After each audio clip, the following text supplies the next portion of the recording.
இன்னைக்கு இந்த வீடியோல முட்டை குழம்பு எப்படி செய்யலாம்னு பார்க்கலாம்னு வாங்க. என்ன ஊத்துறீங்க? இப்போ நல்லெண்ணெய் 2 ஸ்பூன் ஊத்திக்கலாம். என்ன குழம்பு வைக்க போறீங்க இன்னைக்கு?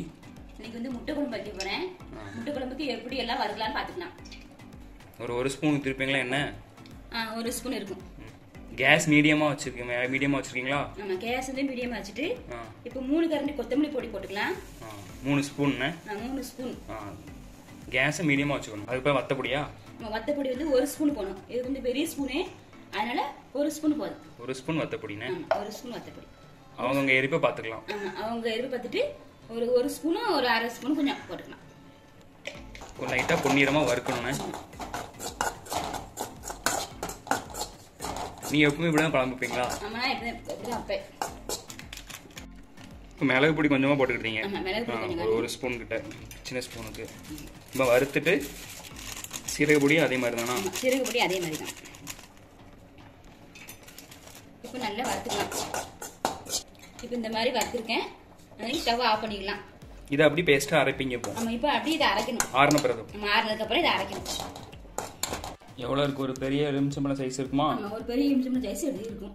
இப்போ ஊற வச்சுக்கணும்னா அதை? ஆமா, நான் எப்போதும் வெந்நி தண்ணியில் தான் ஊற வைப்பேன். இப்போ சீக்கிரம் நல்லா ஊறி நல்லா கரைக்கிறதுக்கு நல்லா இருக்கும். வெந்நில ஊற வச்சா நல்லா ஊறிடும் புளி. சீக்கிரம் ஊறிடும். நம்ம டக்குன்னு குழம்பு கரைச்சி வச்சிடணும். குழம்புக்கு ஒரு 100 உள்ளி உரிச்சு வச்சிருக்கேன். சின்ன வெங்காயம் பொடி உள்ளி. சின்ன வெங்காயம் பொடி உள்ளி உரிச்சு வச்சிருக்கேன். இப்போ அதில் கொஞ்சம் நானே தெவுக்கிறதுக்கு எடுத்துடலாம். கொஞ்சம் நானே எடுத்துடலாம். குழம்பு வைக்கிறது தாளிக்கிறதுக்கு எடுத்துக்கலாம். தாளிக்கிறதுக்கு எடுத்துடலாம். இதெல்லாம் அரைச்சிருவீங்களோ? ஆமா, இதெல்லாம் அரைச்சிடும். இவ்வளவு வெங்காயம் எடுத்திருக்கீங்க அரைக்கிறது? இவ்வளவு அரைக்கிறதுக்கு எடுத்திருக்கேன். தேங்காய் வந்து ஒரு சின்ன மூடி எடுத்திருக்கீங்க? ஆமா, தேங்காய் வந்து சின்ன மூடி எடுத்திருக்கேன். இப்போ அதையும் இதில் சேர்த்து அரைக்க போறீங்களோ? அதில் சேர்த்து இது போகிறேன்.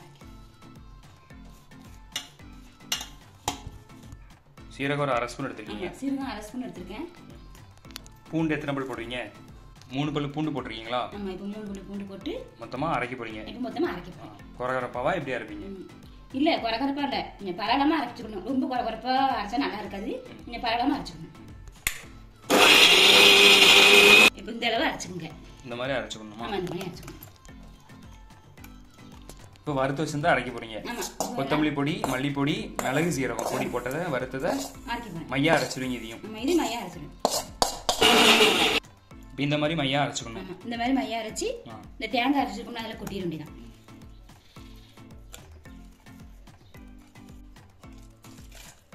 அதே மாதிரி இந்த ஊற வச்ச புளியை இப்போ நான் கரைச்சி எடுக்க போறேன். என்ன பண்ண போறீங்க? இப்போ வந்து 1 ஸ்பூன் எண்ணெய் ஊற்றிக்கலாம். 1 ஸ்பூனா? இப்போ தாளிச்சு குழம்பு கூட்ட போறீங்க. என்ன குழம்பு? முட்டை குழம்பு. எனக்கு வந்து கடுகு போட்டுக்கணும். ஒரு 1/2 ஸ்பூன். ஆமா, ஒரு 1/2 ஸ்பூன் கடுகு. நல்லா பொரிஞ்சதுக்கு அப்புறமா உள்ளி ஒரு நறுக்கி வச்சிருக்கீங்களா கொஞ்சம்? அதை போட்டுக்கணும். இப்போ நல்லா கடுகு பொரிஞ்சிட்டு கொஞ்சம் கருவேப்பிலை கல்லூரி போட்டுக்கணும். சீக்கிரமா வசங்கிடும் பொடி உள்ளி. நான் நிறைய வீடியோல பார்த்துருக்கேன். இதே மாதிரி யாருமே முட்டை குழம்பு வச்சதில்லை. நான் இப்படிதான் முட்டை குழம்பு வைப்பேன். பிடிச்சிருந்தா இது மாதிரி செஞ்சு பாருங்க, நல்லாவே இருக்கும். ஒரு தக்காளி பழம் வெட்டி வச்சிருக்கேன், அதை போட்டுக்கலாம்.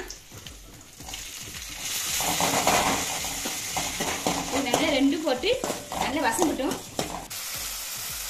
இப்போ தேங்காய் அரைச்சிருக்கோம், கொத்தமல்லி பொடி, மிளகு பொடி எல்லாம் வரைச்சி வச்சிருக்கோம்ல, இந்த புளியை கசில ஊற்றி எல்லாம் கரைச்சி குழம்புல ஊற்றிடலாம்.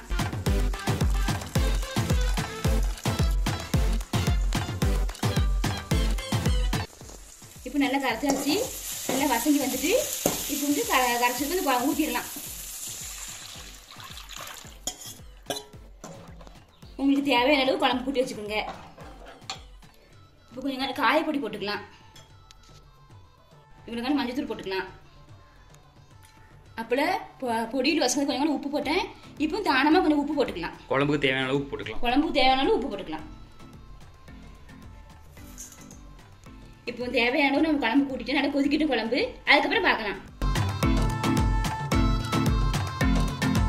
இப்போ நல்லா குழம்பு கொதிக்க ஆரம்பிச்சிட்டு இப்போ அதுக்கு இடத்துல என்ன பண்ணணும்? அதுக்கப்புறம் முட்டையை உடச்சி ஊற்றிட வேண்டியதான். இப்போ எல்லாம் பார்த்துக்கலையா? உப்பு உரப்பு எல்லாம் புளிப்புலாம் எப்படி இருக்குன்ட்டு? அது கரெக்டாக தான் இருக்கு. உப்பு உரப்பு எல்லாமே கரெக்டாக தான் இருக்கு. கொஞ்சம் கம்மியாக இருக்கு. இவ்வளோ உப்பு போட்டுக்கலாம். கொஞ்சம் கம்மியாக இருக்கோ? இப்போ எத்தனை முட்டை உடச்சி ஊற்ற போறீங்க? இப்போ ஒரு 6 முட்டை உடைச்சு ஊத்த போறேன். டைரக்டா அப்படியே உடைச்சு ஊத்திடுவீங்கன்னா? ஆமா, டைரக்டா அப்படியே உடைச்சு ஊத்திடுவேன். இப்போ கேஸை கம்மியா வச்சிருக்கீங்க, ஃபுல்லா கம்மி பண்ணிட்டீங்க. கேஸ் கம்மியா வச்சிருக்கேன். கம்மியா வச்சு இப்போ எத்தனை முட்டை? 6 முட்டை எடுத்திருக்கீங்க. ஆமா, 6 முட்டை 7 முட்டை எடுத்திருக்கேன். 7 முட்டையும் நம்ம நல்ல உடைச்சு ஊத்தணும். எப்படி உடைப்பீங்க? இப்படிதான் உடைக்கணும். உடைச்சு மேல உள்ள மட்டும் எடுப்பீங்களோ? ஆமா, மேல உள்ள மட்டும் எடுத்து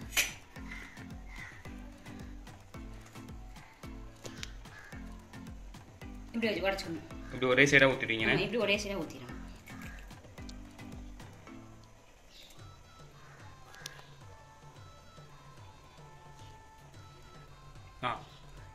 எந்த சைடு ஊத்துறீங்களோ பார்த்து பார்த்து தள்ளி தள்ளி ஊத்திக்கணும். தள்ளி ஊத்திக்கணும். சரி சரி. இப்போ ஊத்திக்கங்க.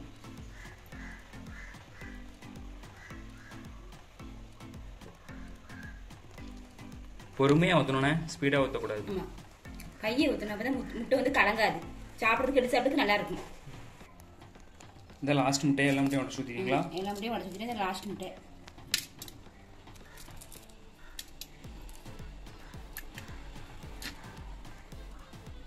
ஓடு உள்ள விழுந்துடாம பார்த்து எடுத்துக்கணுங்க.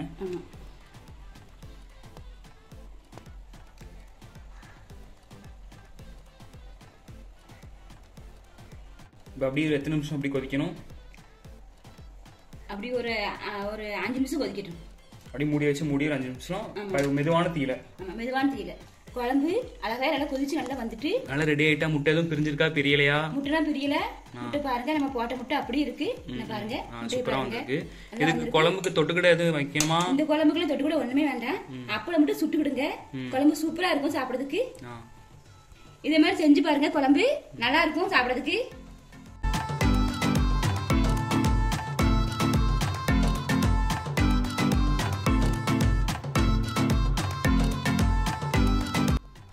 நான் சாப்பிட்டு பார்த்தேன், குழம்பு நல்லாவே இருக்கு. அடுத்த வீடியோல பார்க்கலாம்.